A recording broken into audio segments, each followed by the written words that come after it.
That morning felt like any other day in my young, poor life. But before I begin, let me welcome you in. My friend, thank you for being here with me. And if you feel connected to my story, just gently tap the like button and subscribe so you can walk with me through the years I lived behind a quiet mask. I didn't know my life was about to twist in a way I could never predict. I was 16, wearing the same faded dress I had washed too many times, stepping out of our tiny wooden house where the walls were thin enough for the wind to argue with them.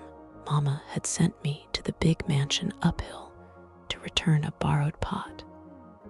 We didn't have our own big one, so every time she needed to cook for more than 2 people, she borrowed from the Johnson estate, the richest family in town.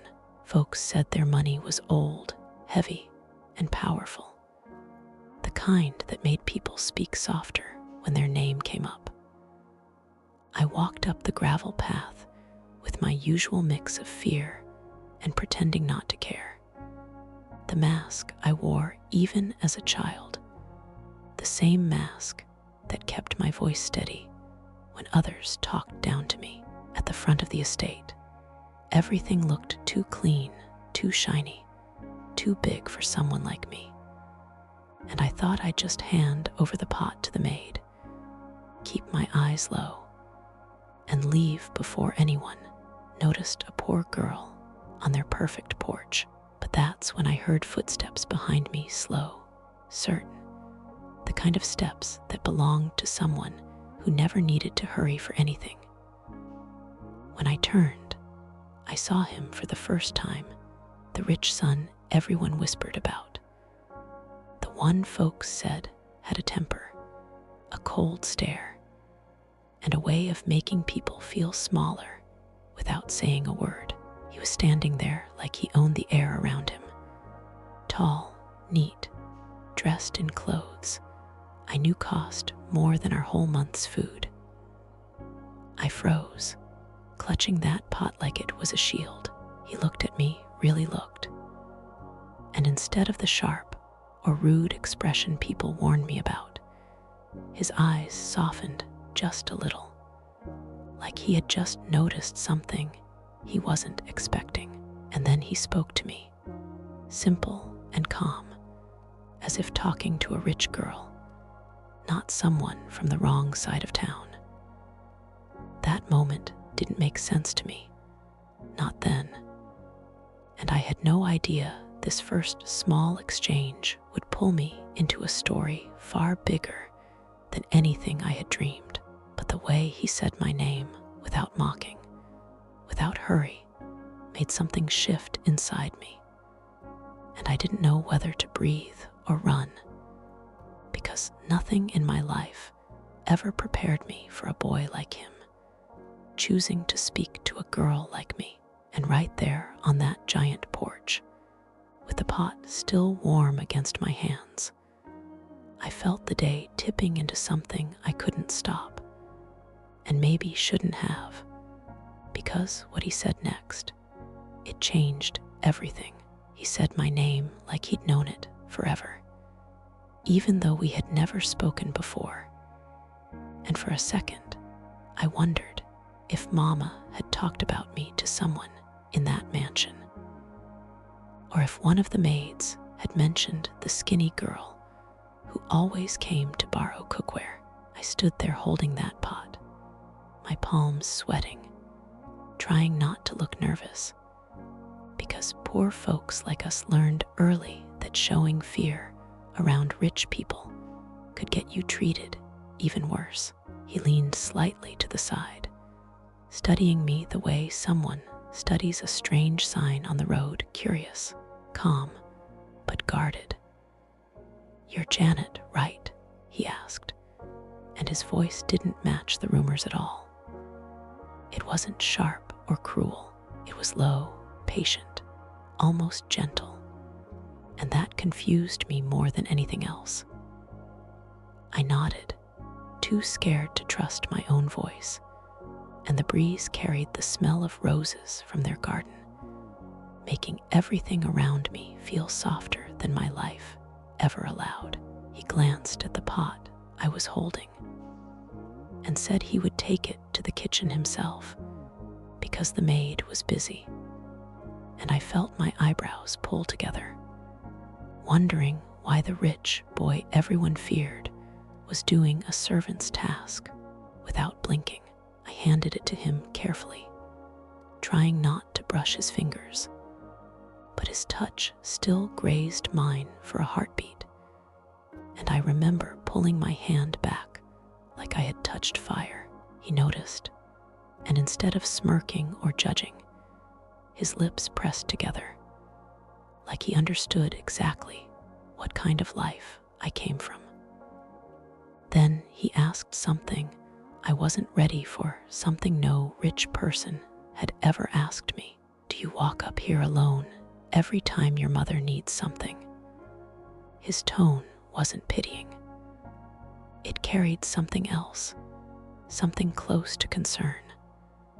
I wanted to lie, like I usually did when rich people poked around, but something about his eyes made me answer honestly. I told him yes, because Mama worked double shifts and my brothers were too young to help. He nodded slowly, as if storing that information for reasons I didn't understand. I was ready to excuse myself and step off that porch as fast as my thin legs could carry me. But then he said, "Wait." And the way he said it made me stop without meaning to. He stepped closer, not too close, just enough to make my heart knock against my ribs.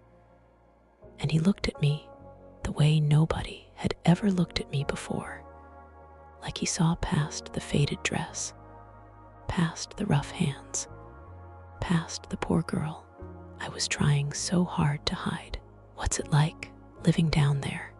he asked, pointing to the small road that led to our broken houses and muddy yards.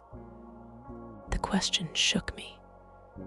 No rich person wanted to know about our world. They made jokes about it, avoided it, pretended it didn't exist. But here he was, asking like he truly wanted to understand. I swallowed, searching for the right words, fighting my instinct to hide everything behind my usual mask. And just as I opened my mouth to answer him, something behind us moved fast, loud, and angry, pulling all the softness out of that moment in one breath, and making me realize this rich boy's world was far more dangerous than I thought. The sound hit the porch like a slap, heavy boots, fast steps, and a sharp voice calling his name with the kind of authority that made even the birds stop singing.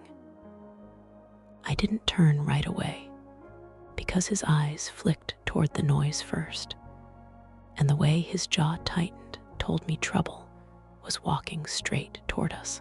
A tall man stepped out from behind the open door, dressed in a dark suit that didn't match the heat of the day, and his face carried the kind of anger that grows from too much pride and too much power. "What are you doing out here?" he barked, not even looking at me at first, as if I was furniture instead of a human. The boy, my first time seeing him, but already sensing something restless in him, didn't flinch. His shoulders stayed straight, but his voice dipped low when he said, "Just talking." That answer didn't satisfy the man, who I figured had to be someone important by the way the air around him shifted.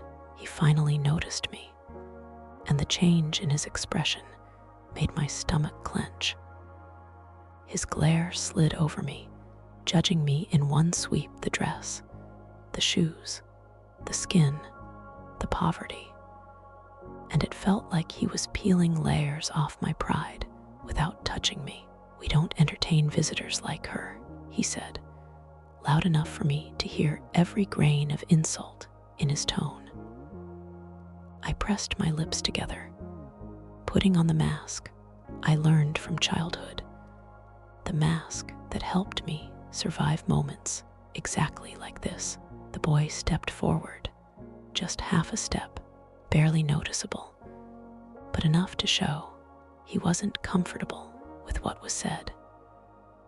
"She came to return something," he answered, and there was a slow burn in his voice, like he was choosing each word carefully. The man, who I later learned was his uncle, crossed his arms and said, "Then she has returned it. She can leave." He didn't even point or move. He just expected me to vanish on command. My hands felt cold, my heart hotter than I wanted it to be, and I whispered a small, "Yes, sir," because poor folks like me knew that talking back to rich tempers could bring more trouble than we could afford. I started stepping backward, but the boy's voice reached me again, quiet, firm, the kind that pulls you even when you don't want to look. "Janet," I paused. Even his uncle paused. The boy held my gaze with something I didn't understand then, something like defiance mixed with apology. "Come back tomorrow," he said. "I want to finish our talk." His uncle inhaled sharply, like he'd been slapped.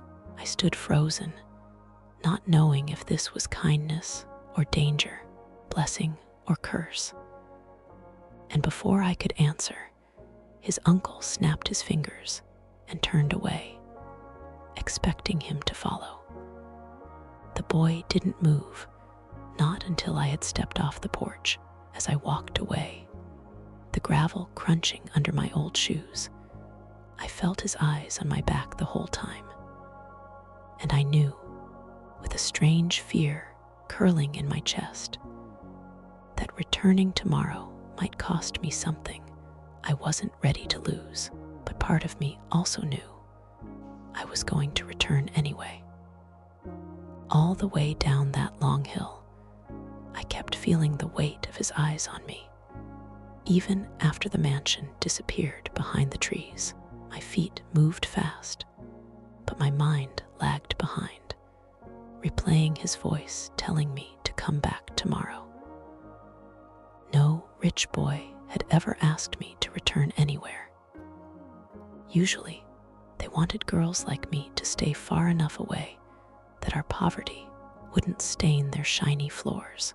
When I reached the bottom of the hill, the air felt different, warmer, heavier, familiar.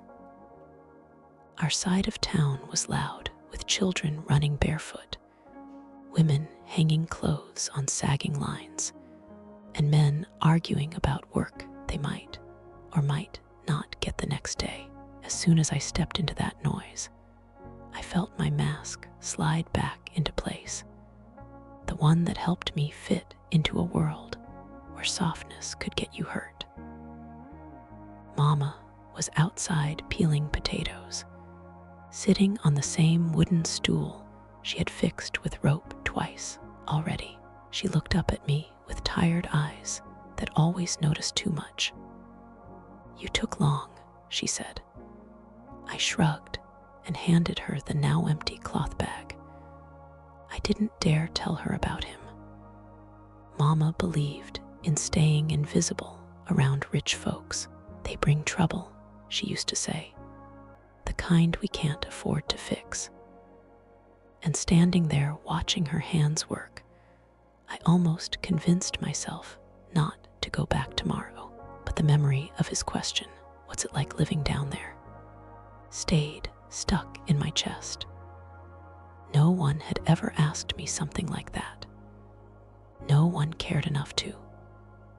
I spent the whole afternoon trying to shake off that feeling, scrubbing the kitchen floor, until my knees hurt, hanging laundry under the sun that didn't care who was rich or poor. Yet every time I paused, his face flashed in my mind.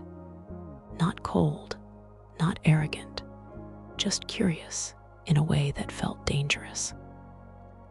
As evening came, my brothers asked if I wanted to play a clapping game with them, but my thoughts were too tangled. I watched the sky turn orange, then purple, then dark, and I wondered if he was thinking about our conversation too, or if I was just another passing moment in his easy life. When it got late, Mama told me to rest because morning comes quick for the poor. I lay on my thin mattress, staring up at the ceiling with holes shaped like stars, and I knew sleep wouldn't find me because tomorrow was already pulling me toward that mansion again. And deep inside, I felt something shifting, something I couldn't name, something that whispered that my simple life was about to get complicated in ways I never expected. I woke up before the sun, even though I had barely slept, lying there waiting for morning like a girl waiting for a secret she wasn't supposed to know. The house was quiet, except for Mama's soft snoring and the creak of the wind pushing against our weak walls. I moved carefully so I wouldn't wake anyone, washing my face with the cold water we kept in a blue bucket by the door. As I stared at my reflection in that little piece of cracked mirror, I felt something strange, nervous, excited, scared all at once. I tried talking myself out of going. "Janet, don't be foolish," I whispered. "Rich boys don't change your life. They mess it up."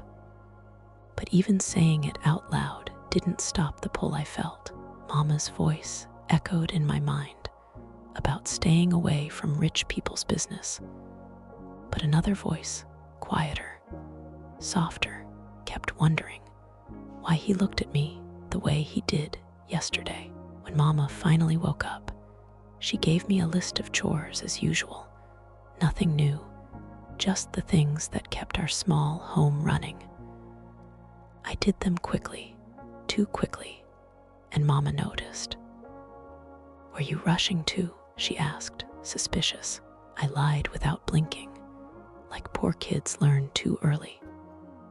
"Just helping the Hendersons wash their steps," I said. It wasn't fully a lie. I did odd jobs for neighbors sometimes. But today, that wasn't where my feet were taking me.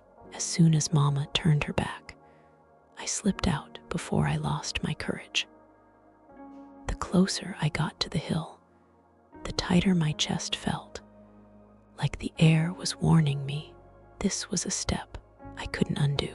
The mansion peeked through the trees, bright and intimidating, like it was watching me come closer.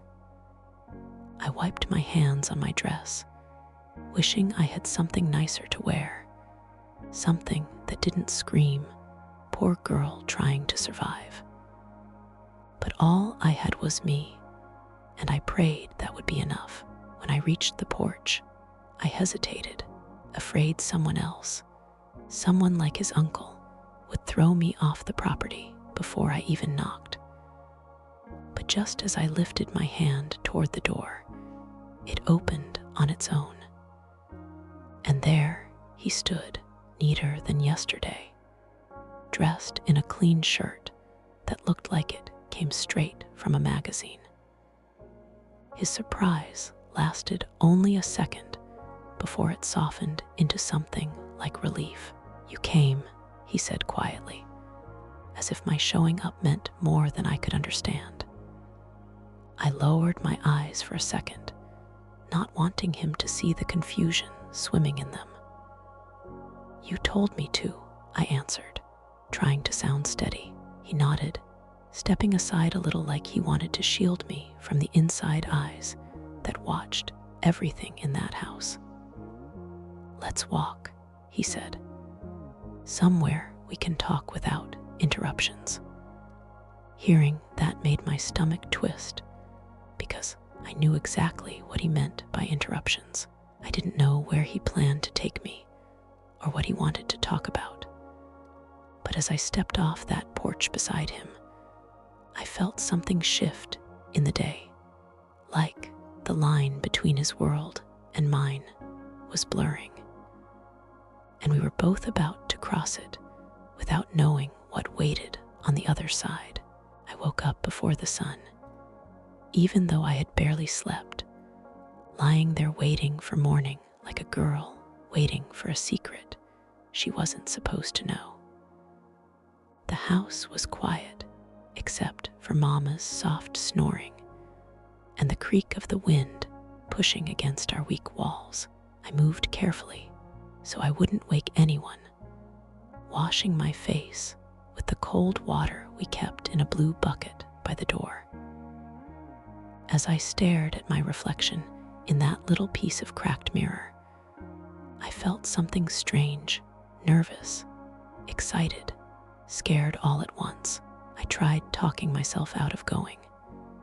"Janet, don't be foolish," I whispered. "Rich boys don't change your life. They mess it up." But even saying it out loud didn't stop the pull I felt. Mama's voice echoed in my mind about staying away from rich people's business. But another voice, quieter, softer, kept wondering why he looked at me the way he did yesterday. When Mama finally woke up, she gave me a list of chores as usual. Nothing new, just the things that kept our small home running. I did them quickly, too quickly, and Mama noticed. "Were you rushing too?" she asked, suspicious. I lied without blinking, like poor kids learn too early. "Just helping the Hendersons wash their steps," I said. It wasn't fully a lie. I did odd jobs for neighbors sometimes. But today, that wasn't where my feet were taking me. As soon as Mama turned her back, I slipped out before I lost my courage. The closer I got to the hill, the tighter my chest felt, like the air was warning me this was a step I couldn't undo. The mansion peeked through the trees, bright and intimidating, like it was watching me come closer. I wiped my hands on my dress, wishing I had something nicer to wear, something that didn't scream, "Poor girl trying to survive." But all I had was me, and I prayed that would be enough. When I reached the porch, I hesitated, afraid someone else, someone like his uncle, would throw me off the property before I even knocked. But just as I lifted my hand toward the door, it opened on its own. And there he stood, neater than yesterday, dressed in a clean shirt that looked like it came straight from a magazine. His surprise lasted only a second before it softened into something like relief.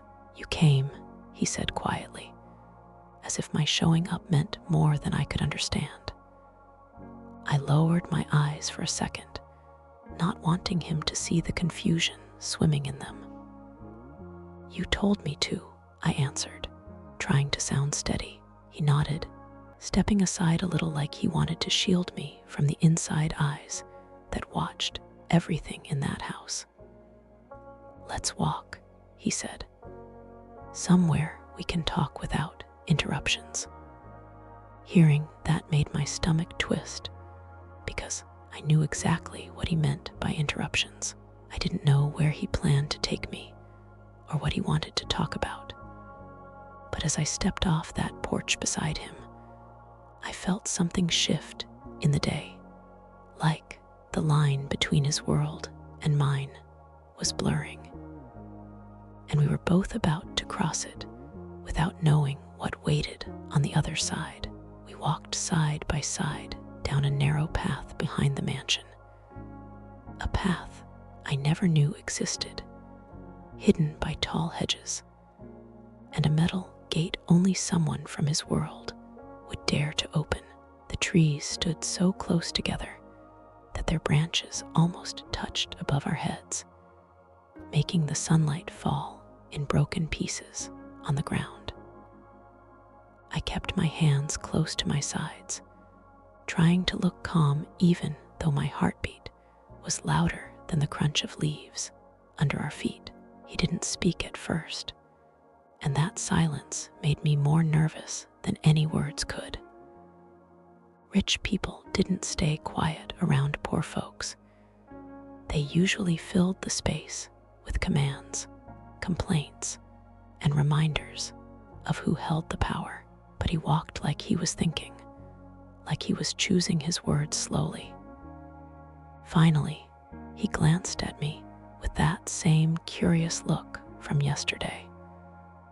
"I didn't think you'd come," he said softly. I shrugged, because telling him the truth, that I couldn't stop thinking about his question, felt too honest for someone I barely knew. "You asked," I said, "and you seemed like you meant it." He nodded, then kicked a small stone off the path. "Most people don't talk to me unless they have to," he said, and I heard something heavy under his tone, something almost lonely. I stopped walking for a moment, confused. "You're rich," I said without thinking. "People always want to talk to rich folks." He gave a small, humorless laugh. "They talk at me, not to me. There's a difference." His words sank into my chest in a way I didn't expect. I knew what it felt like to be looked through, ignored, judged. But I never imagined someone from his world could feel anything close to that. We kept walking until the trees opened into a quiet clearing with an old wooden bench, the kind that looked like it held too many secrets. He sat first, then waited for me to join him, careful not to crowd me. I sat at the far end, keeping space between us, the way Mama taught me distance keeps you safe. He tilted his head slightly, like he was studying a puzzle. "Yesterday, I asked you something." My fingers tangled with each other in my lap. "You asked what it's like living down where I live." He nodded. "I didn't ask to make fun of you. I asked because..."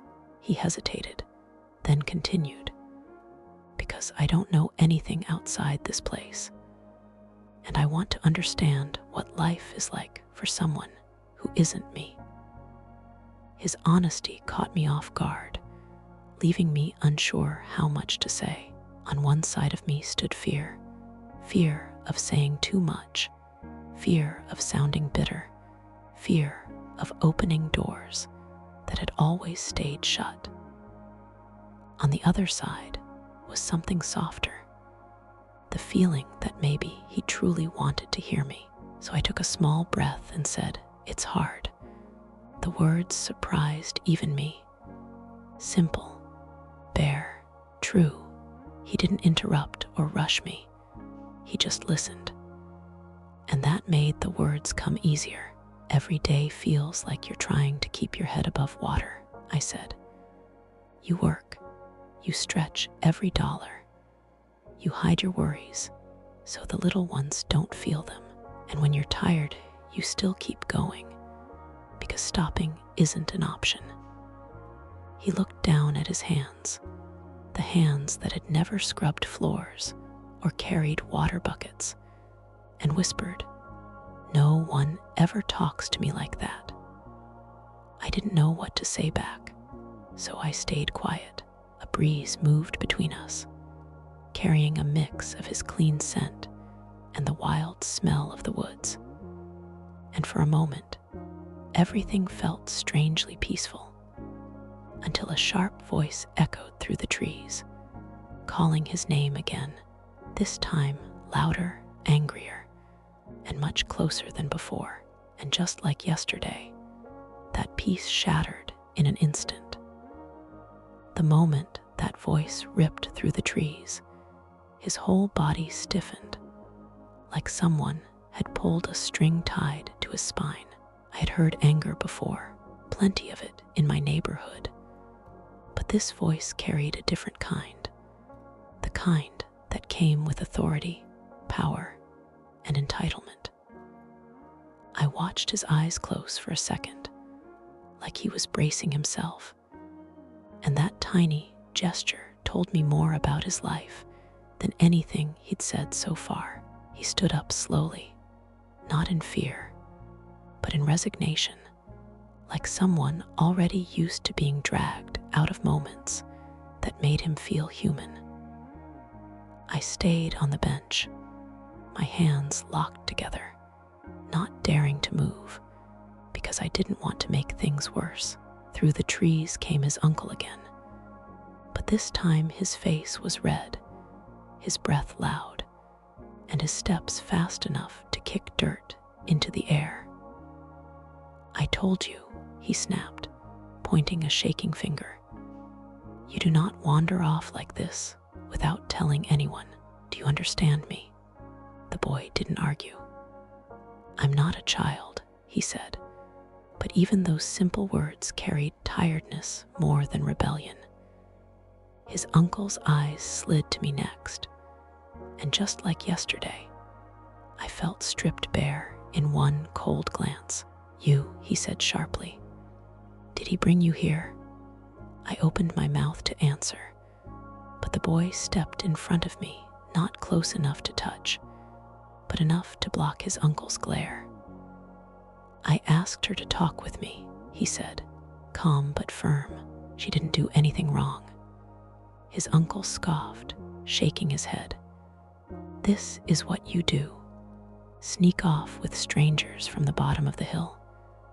The words hit me like a slap, not because of the insult, I'd heard worse, but because of the way he said bottom, like the ground I came from was dirt he couldn't scrape off his shoes. "I'm going home," I whispered, standing up because staying there made my legs want to fold. His uncle waved me off like dismissing smoke. "Yes, do that." But the boy turned toward me fast, his eyes locked on mine, and whispered, "Wait, don't go yet." There was something pleading in his voice, something he wasn't allowed to show around his uncle. For a second, the world felt split between us, his uncle's anger pushing me away, and his quiet eyes pulling me back. The uncle stepped closer to him, lowering his voice just enough that he thought I couldn't hear. "You have responsibilities. Behavior like this ruins reputations." The boy exhaled slowly, then looked at me again, this time with frustration, apology, and something almost like fear. "I'll walk her back," he said. His uncle's jaw tightened. "No, you won't." And with one hard hand on the boy's shoulder, he tried to turn him around. But the boy didn't move. Not yet. He stood there a moment longer, staring at me like he wanted to memorize my face before the world pulled him away. "Please," he whispered, "come back tomorrow." My heart stumbled at his words for the third time now. His uncle yanked his arm, dragging him away through the trees, and I watched them disappear, the anger fading with their footsteps. I stood alone in that clearing, feeling the emptiness he left behind, and knowing deep inside that I would return tomorrow, even if it meant stepping deeper into a world that didn't want me anywhere near him. Walking back down that hidden path alone felt heavier than any walk I'd taken in my life. The trees that looked peaceful a few minutes ago now seemed like witnesses to something I wasn't supposed to see, something private and dangerous. My hands trembled a little, not from fear of the woods, but from the way his uncle spoke to him, loud, sharp, like every word was meant to cut pieces off the boy. Until he fit whatever shape they wanted, I stepped over roots and fallen branches, moving slowly this time, letting the silence swallow me. I kept replaying the moment he stood in front of me. Blocking his uncle's anger like it was an instinct he didn't think twice about. No one had ever done that for me before. People in my world didn't have the luxury to shield each other. We were too busy surviving. By the time I reached the edge of the trees and saw the back of the mansion again, I noticed something that made my breath hitch. His mother was standing on the balcony, tall, elegant, with a stillness that didn't belong to the world I came from. She leaned on the railing, watching the trees like she already knew her son was somewhere he wasn't supposed to be. I froze, praying she wouldn't see me, but her eyes were sharp, sharper than her brother's, and they found me instantly. She didn't shout. She didn't glare. She just looked at me with a strange expression I couldn't understand, not anger, not kindness. Something in between, something calculating. Then she lifted her chin slightly, like she was silently asking what business I had behind her home. I wanted to run, but I forced myself to keep walking, steady and quiet, the way Mama taught me when dealing with people who had power over our lives. When I stepped onto the main road, the mansion disappeared behind trees again. But that woman's stare stayed with me, pressing into my skin like a warning. By the time I reached the bottom of the hill, the world changed again. Kids were chasing a flat soccer ball, laughing like nothing in life was wrong. A man was selling roasted corn on a cart that squeaked every time he pushed it. Life here was loud, messy, real, nothing like the polished silence of the mansion. I breathed easier, but my thoughts were tangled. I kept asking myself the same questions. Why did he want to talk to me? Why did he keep asking me to come back? Why did he look so trapped? When I stepped inside our house, Mama was stirring a pot of beans, humming softly. She didn't look up at first, but when she did, her eyebrows narrowed. "You're late again." I opened my mouth to lie, but something about her tired eyes stopped me. I didn't want to add another worry to her life, not when she already carried so much. "Sorry, Mama," was all I managed. She sighed, but didn't push. I helped her with dinner, but my mind stayed far up that hill, sitting on that broken bench beside a boy who belonged to a different world. That night, lying on my thin mattress, I stared at the ceiling again, the familiar holes forming shapes I knew by heart. The house breathed around me, Mama's soft singing, my brothers turning in their sleep, the wind pushing through our cracked window frame. Everything was the same, but I wasn't. For the first time in my life, someone from the rich side wasn't mocking me, ignoring me, or pretending I didn't exist. He was seeing me, really seeing me, and the more I tried to push the thought away, the more it clung to me, pulling me right back toward tomorrow, where I knew I would go, even if it meant walking straight into trouble. The next morning came with the sound of roosters crowing, dust in the sunlight, and the smell of Mama's frying pan working over a small flame. I got up before anyone else, my stomach twisting with nerves and excitement that I couldn't explain. Today wasn't just another day of chores and struggling to stretch pennies.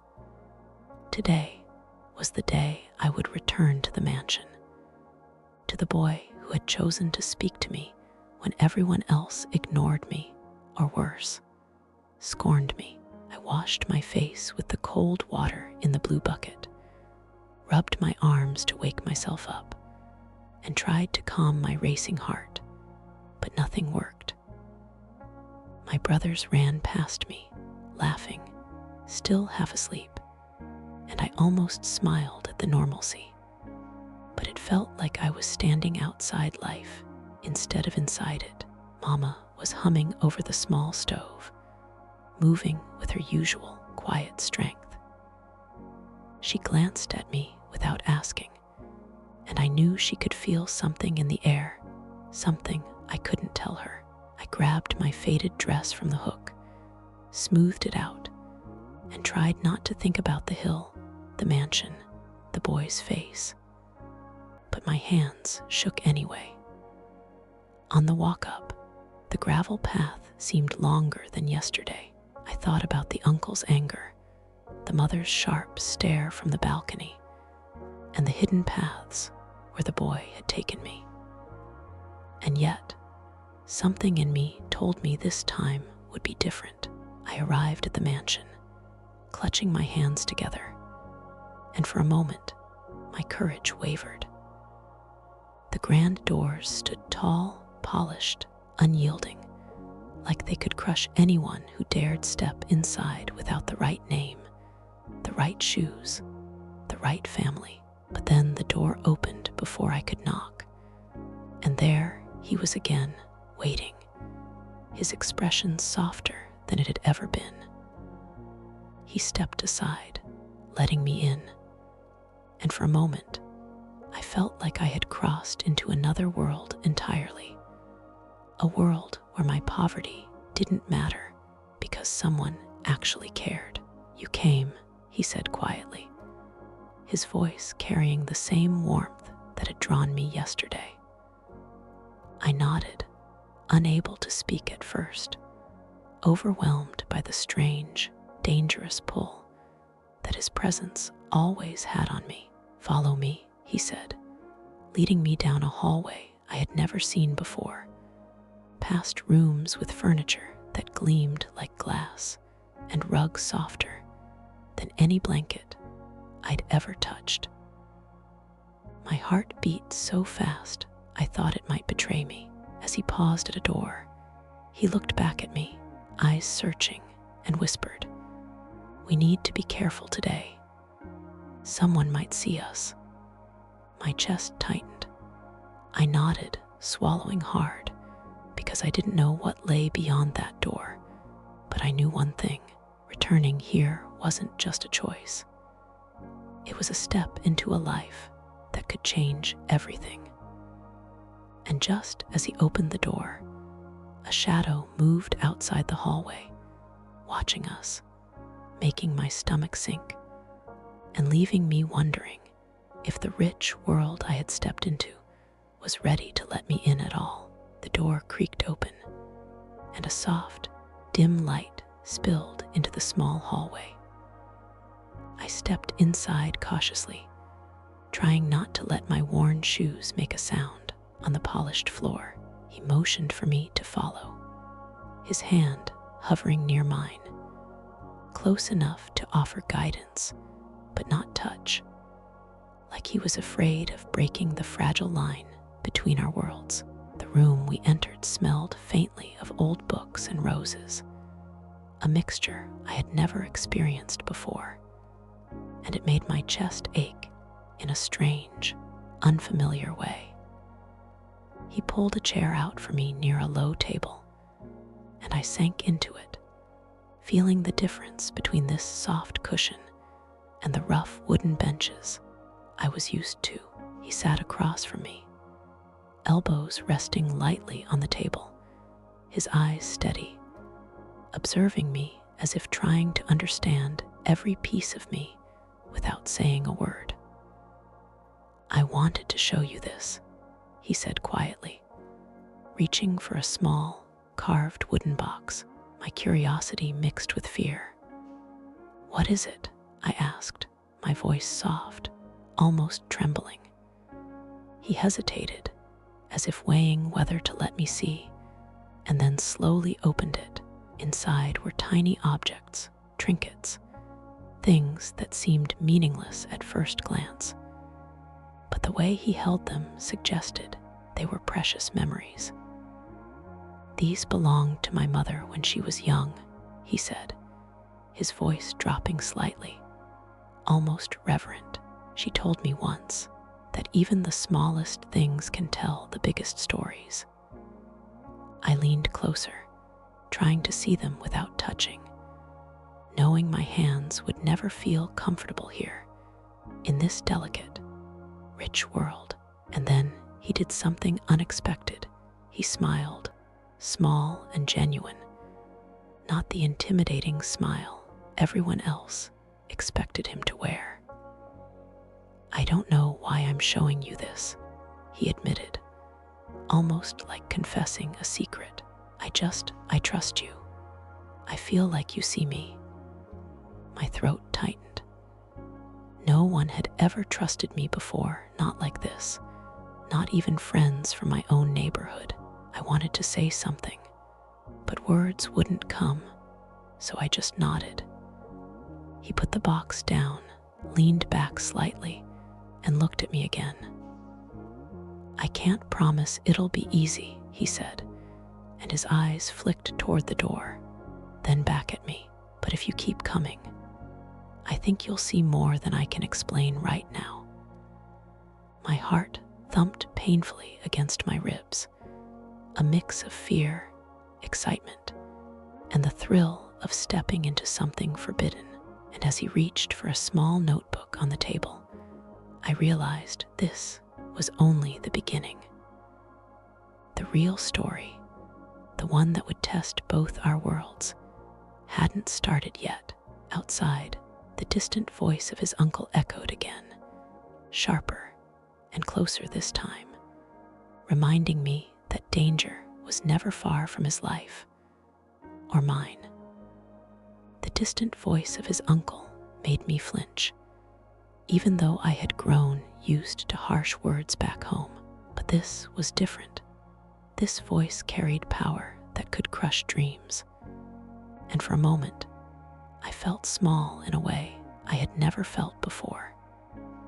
He noticed immediately. "Stay here," he said quietly, his hand brushing the notebook toward me, as if asking me to hold onto something safe while he faced the storm outside. I nodded, clutching the notebook like it was a lifeline, my fingers trembling. Through the thin walls, I could hear the footsteps approach, heavy and certain, each one a reminder that this world I had stepped into wasn't mine. He opened the door just enough to peek out, then stepped fully into the hallway, leaving me alone with the faint scent of his cologne and old paper. I looked down at the notebook, noticing the neat handwriting inside, words that told stories I couldn't yet understand, secrets he kept close even from his own family. My curiosity pulled me in, and I read slowly, careful not to make a sound. The words were simple, but heavy, like someone carrying invisible weight. Each page seemed to whisper a piece of his life that no one else ever asked about. I didn't notice the time passing, the light outside shifting, until a sudden knock made me startle. The door wasn't closed completely, and through the crack I saw his shadow stretching long across the floor, the notebook still open in front of me. He whispered something I couldn't catch, but the tension in his voice made my heart race.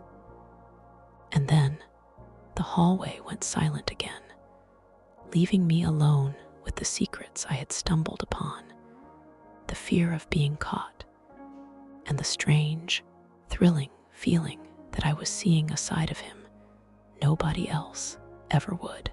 I held my breath, knowing that what happened next could either bring us closer or pull us apart forever. And deep inside, A part of me was ready to risk everything just to find out. The silence stretched long enough for my thoughts to spiral. I kept glancing at the open notebook, every word heavy with emotions he never shared with anyone else, and I felt a strange connection forming, one I didn't fully understand. My hands shook slightly as I turned the pages, careful not to tear them. Then, suddenly, the door creaked open again, and he stepped back inside, his expression unreadable. His eyes met mine, and for the first time, I noticed a shadow behind them, a flicker of something raw, anger, pain, or maybe fear. I couldn't tell. "You shouldn't be reading that," he said softly, almost guilty, but there was no anger in his voice. "It's private." I wanted to apologize, but the words wouldn't come. Instead, I just nodded, hoping he understood that I didn't mean any harm. He sat down beside me, close enough for the warmth of his arm to brush mine, but not touching, and we shared a quiet moment. I could hear the muffled noise of the house beyond the walls, the distant echoes of servants moving about, and I realized how fragile this little bubble of peace felt. "Most people see the mansion, the clothes, the money. They don't see me," he whispered. His voice was so soft, so real, that I felt my chest tighten. "But you don't look away." I didn't know what to say. I wanted to tell him I saw everything, the loneliness behind his power, the struggle to fit into a life he hadn't chosen, the way his world pressed down on him, but words faltered. Instead, I simply looked at him, letting the silence carry what I couldn't speak. And then, without warning, there was another knock at the door, sharp, impatient, and unmistakably his uncle's. He froze, and I felt the tension rise like a storm ready to break. His hand twitched slightly toward the notebook, as if to hide it, and I realized that for all the trust he had shown me, the walls of his world were closing in faster than either of us expected. I swallowed hard, knowing that one wrong move could end whatever fragile bond had started. And yet, even in the shadow of danger, I felt an unexplainable pull to stay, to see this story through, no matter the cost. The knock at the door didn't wait for permission. It echoed through the small room like a warning.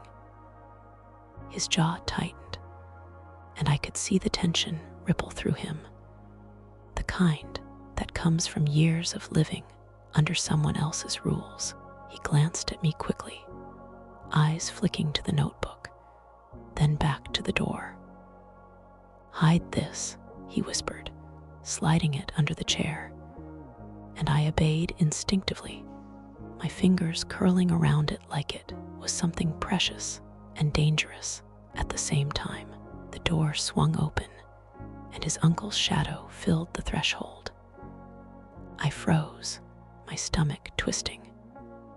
The uncle's eyes scanned the room, resting on the empty chair and the notebook barely visible beneath it. He stepped in, his boots clicking sharply against the polished floor. "What are you doing in here?" he demanded, his voice a mixture of suspicion and controlled rage. The boy didn't flinch, though I could see the tight line of his shoulders. I was showing her something," he said slowly, choosing his words carefully. His uncle's gaze shifted toward me, sharp as a blade. "You brought her in without telling anyone." My heart pounded. I had been trained to disappear under scrutiny, but this was a different kind of pressure. He was staring through me, judging me for my place in this world, and I could feel the shame pressing down. She's not just anyone, the boy said, his voice steady but quiet, almost pleading. She listens. She understands. His uncle's lips pressed into a thin line, and he leaned closer, lowering his voice. But the menace was still there. Understand? Do you know what you're risking? This isn't a playground. This is my family, my house, my rules. The words felt like a slap, but I could also see the boy's patience like a shield. I know, he said, but she's not like everyone else, and I trust her. The uncle glared, then finally turned, shaking his head with a slow, frustrated exhale. Don't make me regret this, he said sharply before leaving, the door clicking behind him. Silence settled over the room, thick and heavy. I exhaled shakily, gripping the notebook a little tighter. He looked at me, a mixture of relief and worry in his eyes. That was close, he said softly, running a hand through his hair. I didn't answer. Words felt useless. I just nodded, knowing that the mansion, his world, and even his trust were more dangerous than I could have imagined. And deep inside, I realized that coming back tomorrow would be harder than today. Yet somehow, I already knew I would. The rest of the morning passed in a quiet tension I hadn't expected. We sat on the same bench, the notebook between us, like a fragile shield against the world outside. I kept my hands folded in my lap, trying to act calm, but my heart wouldn't stop racing. He flipped through the notebook slowly, tracing the words with his finger as if they were delicate pieces of glass. You read a lot, he said quietly, almost a statement to himself. I didn't mean to, I replied softly. I just wanted to understand. He looked up at me, eyes soft, and for a brief moment, I felt seen, not for the girl from the bottom of the hill, not for the poverty in my hands or shoes, but for me, all the messy and simple parts of me. Most people don't want to understand, he said. They just want to look and judge. I nodded, remembering every glance, every sneer I had endured all my life. I don't want to be like them, I said, my voice low but firm. He studied me a moment longer, and then he reached toward the notebook again, opening a page with a folded corner. This one is different, he whispered. He hesitated, then read a passage aloud, a memory of a party, a smile he faked for people who didn't care about him, a laugh that didn't reach his eyes. I could feel the weight of it, the loneliness behind every word, and my chest tightened. I wanted to say something, to reach across the table and tell him he didn't have to carry it alone. But I stayed quiet. Outside, the mansion moved with its usual rhythm. Footsteps, voices, the clink of china. But inside our small space, the world narrowed to two people, a notebook, and the unspoken understanding growing between us. Then he closed the notebook softly, as if sealing it against the danger outside. I need to be careful, he said, glancing toward the hallway. They're always watching. Always. I swallowed hard, knowing exactly what he meant. I had lived my whole life under eyes that judged, controlled, and dictated every move. And now, in this strange, rich world, I saw him trapped in the same invisible cage. A small, bitter ache settled in my chest, but alongside it was a spark of something else: curiosity, trust, maybe even a strange courage. I'll be careful too, I said quietly, not knowing if he understood the promise, or if I even could. but the second the words left my mouth, a sudden sound, a slammed door, hurried footsteps, reminded us both that the mansion never rested. And I realized, with a shiver, that the world outside this room was closing in faster than either of us could prepare for. The rest of the morning passed in a quiet tension I hadn't expected. We sat on the same bench, the notebook between us, like a fragile shield against the world outside. I kept my hands folded in my lap, trying to act calm, but my heart wouldn't stop racing. He flipped through the notebook slowly, tracing the words with his finger as if they were delicate pieces of glass. "You read a lot," he said quietly, almost a statement to himself. "I didn't mean to," I replied softly. "I just wanted to understand."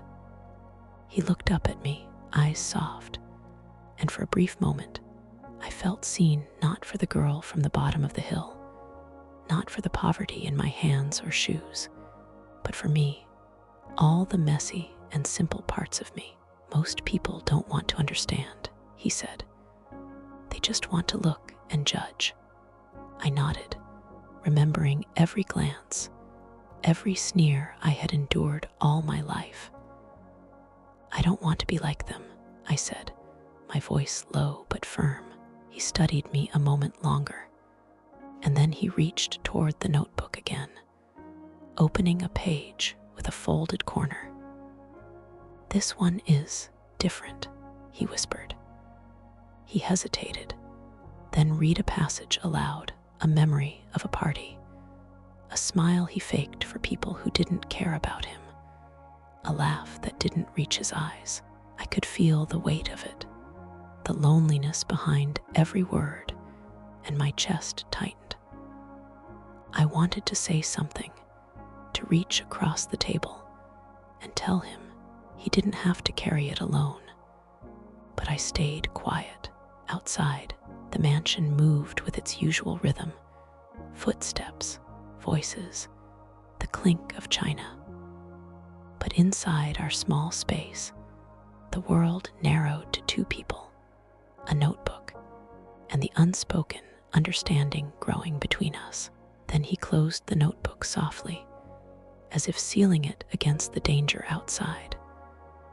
"I need to be careful," he said, glancing toward the hallway. "They're always watching. Always."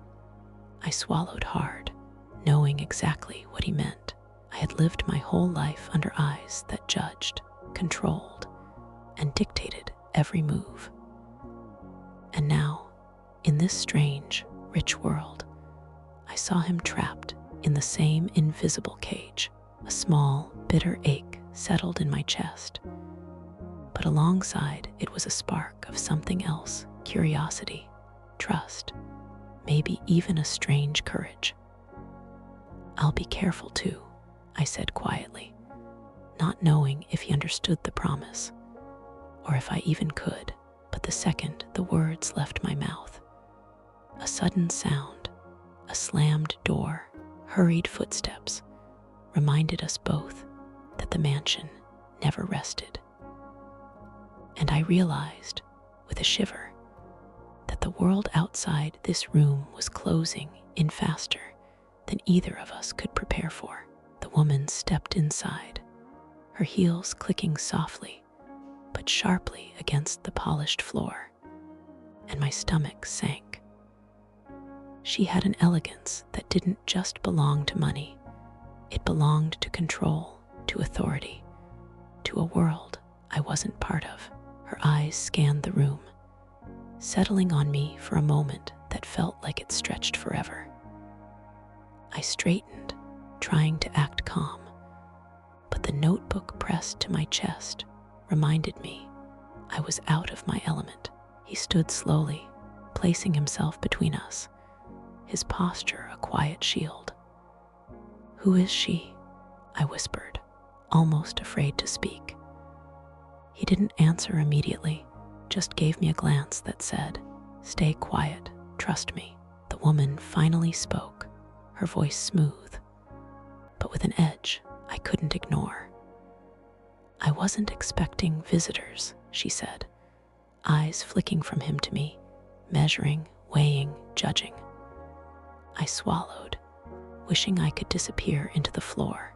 I'm just here with him," I said, my voice barely above a whisper.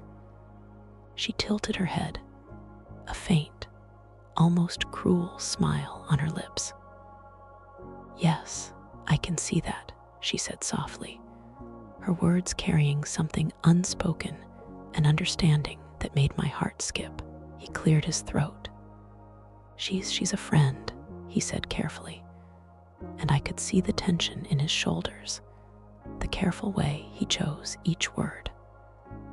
The woman studied me again, her gaze sharp, almost piercing, before finally letting out a soft sigh. "Very well," she said, stepping back. "But remember, this house has rules." Her eyes lingered on me a second longer, and I felt like she was seeing everything my hands, my clothes, and my life tried to hide. The moment was brief, yet heavy, and when she finally left, the room felt smaller, tighter, like the walls themselves had absorbed her judgment. He exhaled slowly, rubbing his face with one hand, finally letting some of the tension go. I stayed silent, my heart still racing. "Are you okay?" he asked, finally turning to me. I nodded, though I wasn't sure I was. Everything inside me buzzed, fear, excitement, curiosity, all tangled together. And as I looked at him, standing there with his own weight of worry and responsibility, I realized that every visit to this mansion pulled me deeper into a world I wasn't sure I could ever belong to, yet somehow I knew I wouldn't stop coming back. Not now, not ever. After she left, the room felt almost impossibly quiet, the kind of quiet that presses against your chest and makes every breath loud. He sank into the chair across from me, running a hand through his hair, trying to shake off the tension that had frozen the air. I watched him, trying to understand the weight he carried, the unspoken rules he lived under, the invisible chains of wealth and expectation that no one outside could see. "She's always like that," he finally said, his voice low, almost weary. "My mother, she controls everything. She decides who can come, who can't, who matters, and who doesn't." I nodded, swallowing the lump in my throat. I knew something about control. I had grown up under it, just not gilded in silk or whispered in polite tones. "So why let me stay?" I asked softly, my curiosity stronger than my fear. His gaze met mine, steady, thoughtful, almost searching. "Because I wanted you to see this side," he said. "The real side. Not the masks, not the parties, not the eyes judging. I don't usually let anyone see that, but I trust you." My chest tightened. Trust was a word I'd never had much of in my life, not like this. And yet, somehow, I felt it, fragile but real, stretching between us. We spent the next hour in silence, me flipping through the notebook slowly, him watching me like a guardian of secrets he hadn't shared with anyone else. And for a moment, the mansion, the wealth, the rules, the looming shadow of his family, all of it faded. It was just us, a quiet room, and a fragile bridge being built across two worlds. But just as I let myself believe the moment could last, a sudden, sharp sound from the hallway froze us both. A voice I hadn't expected, closer and angrier than before.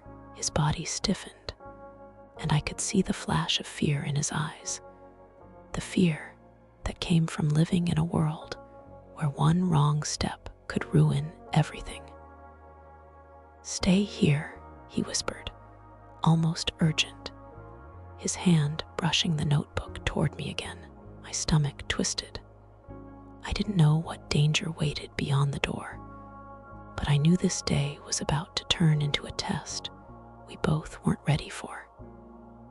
And as he opened the door, the face of someone I had never met before appeared, their expression unreadable but heavy with authority.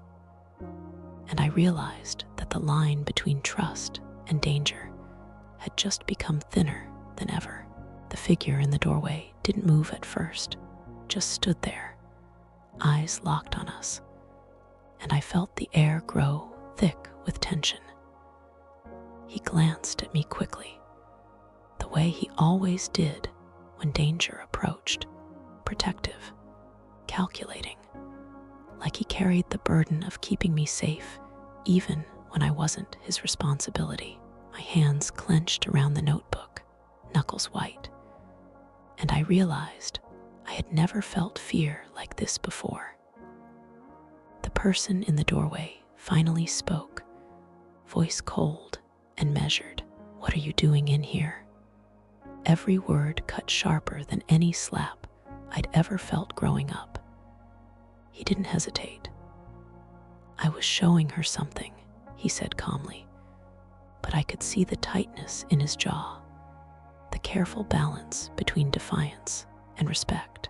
The figure's eyes flicked to me, sizing me up, and I felt exposed, like every piece of my life was under a magnifying glass. "You brought her in," the voice continued, without permission. "Do you understand what this could mean?" I felt a shiver run down my spine. I had seen the consequences of stepping out of line back home, but here it felt magnified. A slip could ruin him, his family's image, and me too. I stayed silent, trying to shrink into the chair, hoping they wouldn't notice me. "She's not here to cause trouble," he said, his voice firmer now, almost pleading. "I trust her." The figure studied me again, eyes narrowing, and for a heartbeat, I felt invisible strings tug at my heart, pulling me toward fear and uncertainty. Then, finally, a sigh, long and deliberate, and the person stepped back, leaving the room. The tension didn't leave entirely. It lingered, heavy and suffocating, but the immediate danger had passed. He sank back into his chair, rubbing his face, and I watched him, realizing how much courage it took to stand up to that world, even for someone like him. "You're brave," he said softly, eyes still fixed on me. I shook my head, unsure if I was brave or just reckless, but something in me had shifted. I knew that after today, nothing would ever feel the same again. The mansion, the wealth, the unspoken rules, they were all real. But so was the bond quietly forming between us, fragile yet unstoppable. And as I held the notebook close, I felt a strange certainty. Tomorrow would bring more tests, more danger, and perhaps the chance to finally see who he really was, beyond the mask, beyond the wealth, beyond everyone else's expectations. Even after the figure left, the mansion felt smaller, tighter, like the walls themselves were watching me. I stayed seated, clutching the notebook, trying to calm my racing heart. But every creak of the floor, every whisper of wind against the windows made me jump. He didn't speak at first, just leaned back in his chair, eyes distant, hands folded tightly together. I could tell he was thinking about the confrontation, the power his family wielded, and the unspoken rules he had to navigate every single day. "I'm sorry you had to see that," he said finally, voice low, almost guilty. "You shouldn't be involved in this world. It's complicated." I shook my head. "I want to be," I whispered. "I want to understand. I want to be here with you, even if it's dangerous." He looked at me then, eyes wide, searching, as if trying to decide whether I was being brave or foolish. "You don't know what this means," he said quietly. "If anyone finds out we're close, it could ruin everything. Not just me, but you too." I swallowed hard, knowing he was right, but also knowing something deeper had taken root inside me, something I couldn't ignore. "I don't care," I said softly, almost defiantly. "I want to be here." His eyes softened just for a second before hardening again. "Tomorrow will be harder," he said, glancing toward the door. "They'll be watching even closer now." I nodded, trying to steady my nerves. The sun was beginning to set outside, casting long shadows across the polished floor, and I felt the contrast between my world and his more sharply than ever. One side was rough, raw, and unpredictable. The other was polished, controlled, and full of hidden rules that could crush anyone unprepared.